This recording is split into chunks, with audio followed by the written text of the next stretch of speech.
रहता कीचड़ में, लेकिन जल से ऊपर रहता है। ऐसे अपन भी जल इस संसार रूपी कीचड़ में तो रहो, पर कैसे ऊपर उठ करके रहो कि यहाँ के जो विकार हैं ये अपने ऊपर ना आ पाए। इसलिए जो जग में रहूं तो ऐसे रहूं जैसे जल में कमल का फूल रहे। जो जग में रहो तो ऐसे रहो जैसे जल में कमल का फूल रहे। मेरे सब गुण दोष समर्पित हो करतार तुम्हारे हाथों में।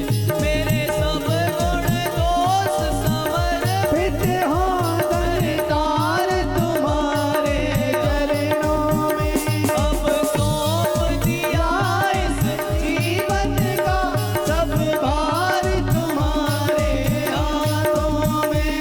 अब सौंप दिया इस जीवन का सब भार तुम्हारे हाथों में।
जिन जिन ने भगवान शिव के चरणों में अपने जीवन को सौंप दिया है, वे हाथ उठाओ और बड़े भाव के साथ गाओ।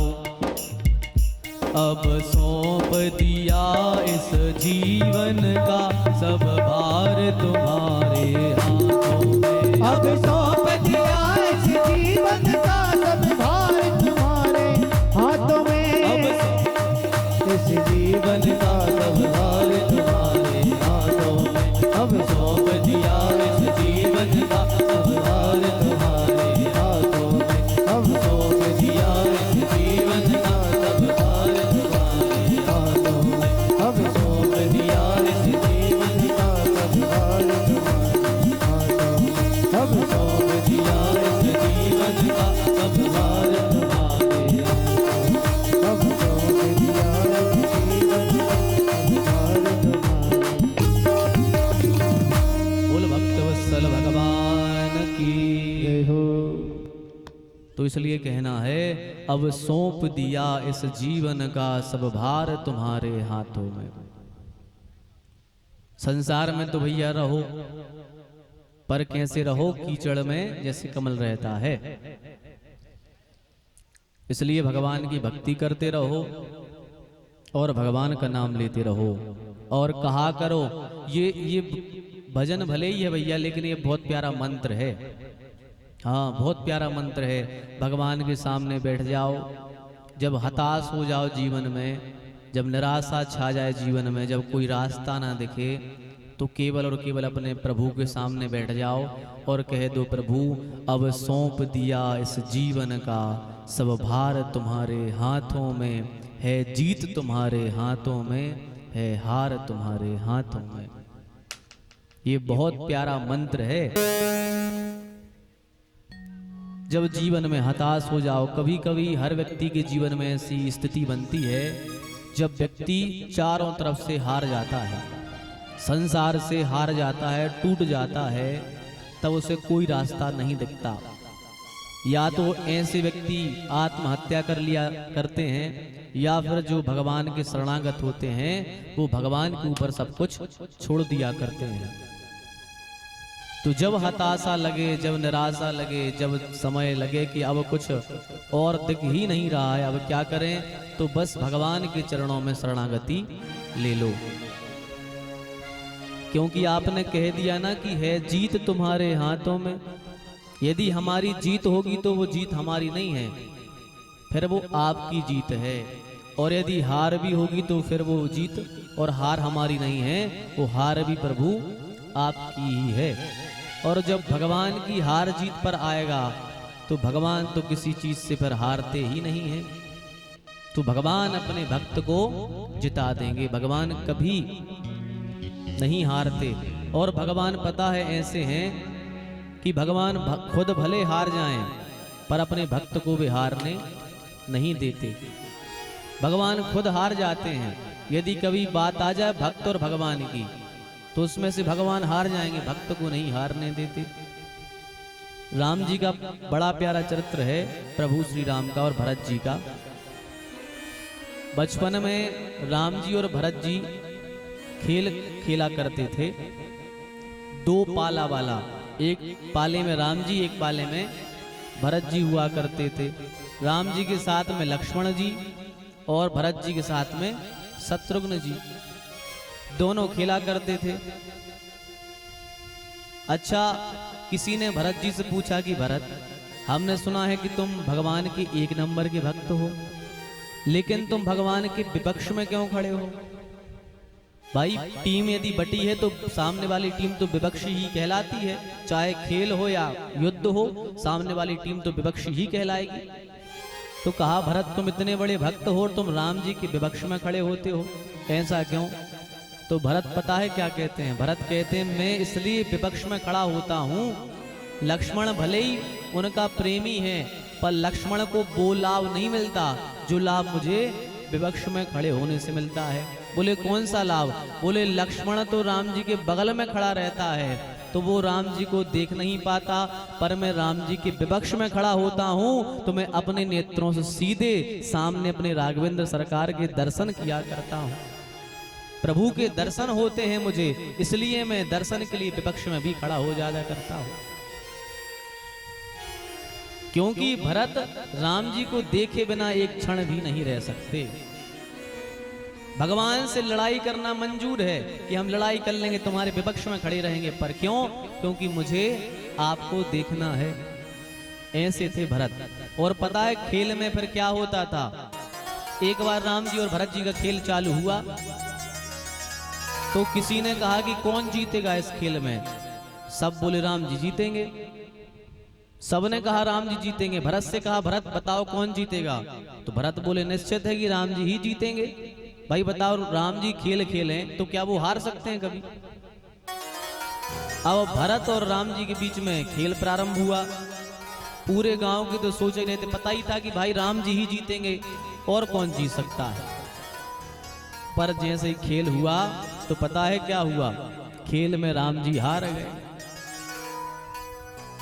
भरत जी को जिता दिया। किसी ने कहा क्यों प्रभु, ऐसा क्यों? तो भगवान कहते हैं, वो भरत हमारा भक्त है, उसको हम कभी हारता हुआ नहीं देख सकते। भगवान कहते हैं, मैं अपने भक्त को कभी हारता हुआ नहीं देख सकता, चाहे मैं खुद हार जाऊं पर मैं अपने भक्त को कभी नहीं हारने देता। तो भगवान खुद हार गए पर भगवान ने अपने प्राण प्यारे भरत को जिता दिया।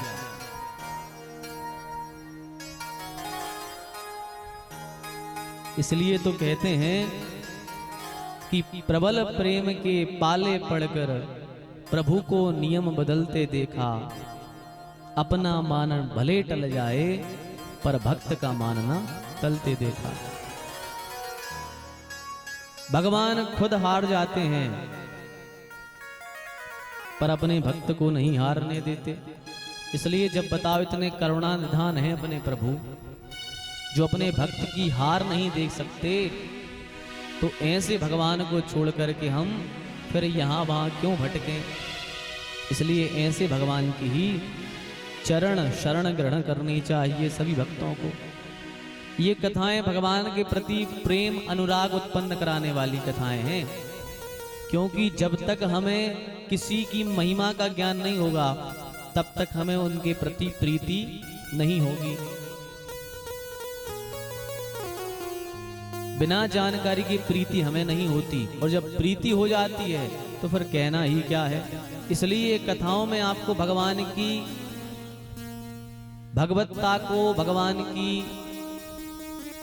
लीलाओं को श्रवण करा करके भगवान के स्वभाव का परिचय आपको दिया जाता है कि इतने प्यारे भगवान हैं, इनका जो है आप भजन करो तो निश्चित आपका इस लोक में तो ठीक है, परलोक में भी भगवान उद्धार करा देंगे। और राम नाम की महिमा बहुत बड़ी है, शिव नाम की महिमा बहुत बड़ी है, इनकी कभी तुलना नहीं की जा सकती। इसलिए भगवान का भजन करो। भगवान के नाम के प्रभाव से मरे हुए व्यक्ति भी जीवित हो जाते हैं। मरा हुआ व्यक्ति भी जीवित हो सकता है यदि आप दृढ़ता से, निष्ठा से, पूर्ण भक्ति भाव से यदि भगवान का भजन करोगे तो जो चाहोगे वो भजन के प्रभाव से आप केवल पालोगे। आपके मन की एक भी अभिलाषा ऐसी नहीं है जो भगवान पूरी ना कर सके।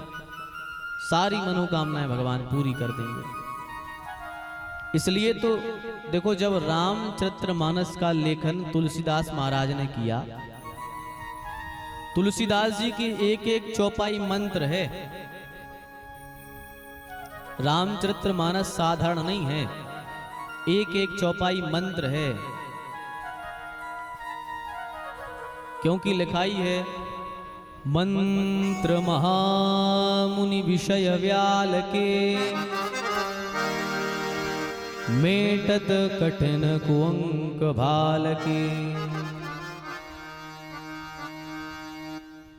मंत्र महामुनि विषय व्याल के, मेटत कठिन कुअंक भाल के। ये किसमें शक्ति है? ये भगवान के नाम में शक्ति है। एक बार गोस्वामी तुलसीदास जी जब चौपाई लिख रहे थे तो चौपाई लिखते लिखते गोस्वामी जी ने अर्धाली लिख दी, आधी चौपाई। इतना लिख दिया, मंत्र महामुनि विषय व्याल के, इतनी चौपाई लिख दी। अब इसके आगे तुलसीदास जी को आगे के शब्द ना मिले कि आगे हम जोड़ें क्या, केवल इतना लिख करके रहेगा कि मंत्र महामुनि विषय व्याल के। इसके आगे उनको कुछ मिले ना, तो लेखन कार्य ऐसा होता है कि यदि अभी याद नहीं आ रहा तो बाद में लिख लेंगे। भाई अपन लिख रहे हैं तो ऐसा है कि लिखना तो है कि अपन ने आधा याद आया, आधा लिखो, और फिर जब याद आ जाए तब पूरा लिख देना। तो गोस्वामी जी ने रात्रि में ही मंत्र महामुनि विषय व्याल के लिखा और अपनी ग्रंथ को बंद कर करके रख दिया। और ये ऐसा नहीं है कि तुलसीदास जी ज्ञानी नहीं है तो उनको पता नहीं इसके आगे क्या लिखना है। अरे ये तो राम जी की लीला है कि राम जी को कुछ इसके मध्य में करा लेना है। हर एक चौपाई को सिद्ध करके लिखवाया है हनुमान जी ने। एक एक चौपाई को हनुमान जी ने बोला है, पूरी चौपाई सिद्ध करके लिखवाई है और पूरी तौल करके। ऐसी नहीं कि मन से केवल ग्रंथ बनाकर लिख दिया ना, एक एक चौपाई का प्रैक्टिकल करके लिखी है चौपाई। तो तुलसीदास जी ने रात्रि में बंद करके रख दिया। अब अच्छा हुआ क्या कि उसी गांव में एक कन्या का विवाह हुआ था, नया नया। उसका नया नया विवाह हुआ, लेकिन उसका पति 2-4 दिन का विवाह था और उसका पति इस धाम को छोड़ करके चला गया। अब तो उसकी पत्नी थी, वो बहुत रोए कि बताओ 2-3 दिन विवाह को हुए, हमारा पति हमको छोड़ करके चला गया। बहुत रोए, पर वो थी भगवान की भक्त। उसको भगवान के नाम पर पूरा विश्वास था, राम जी के नाम पर पूर्ण विश्वास था। अब रोए पर भगवान का भजन करती जाए रोते रोते। अब लोग जब कंधे पर उस व्यक्ति को उठा करके ले जाने लगे तो लोगों ने कहा कि अब तुम रोना बंद करो, यहीं रुको। बोले नहीं नहीं, हम तो भजन करते हुए हमारे पति के साथ में जाएंगे। मुझे विश्वास है कि भजन के प्रभाव से मेरा पति जीवित हो जाएगा। अब पत्नी रोती जा रही है, सब भगवान का भजन करते जा रहे हैं, राम राम कहते ही हैं। पत्नी भी रोती जा रही है, भजन करती जा रही है। जैसे ही तुलसीदास जी के घर के बाहर से निकले, तुलसीदास जी ने कहा भैया ये कौन है, कहाँ ले जा रहे हो? बोले ये मर गया है और इसको हम अंतिम संस्कार करने के लिए ले जा रहे हैं। अच्छा, कुछ लोग थे गोस्वामी जी के जो गांव के, वे गोस्वामी जी से चिढ़ा करते थे, वे गोस्वामी जी से चिढ़ा करते थे। तो एक ने कहा, अरे ये गोस्वामी बड़ा कहता रहता है कि राम नाम के प्रभाव से ये हो जाएगा, राम नाम के प्रभाव से वो हो जाएगा। अच्छा, आज इसको बुलाओ और इस मरे व्यक्ति को जिंदा करा दो तो मान जाएंगे कि राम नाम के प्रभाव से कुछ होता है। लोग गए, गोस्वामी जी को बुलाया, आरती को गोस्वामी जी के घर के सामने रखा और गोस्वामी जी को बुलाया और कहा, सुनो, मंत्र महामुनि विषय व्याल के, तुम कहते हो कि मंत्र कुछ भी कर सकता है,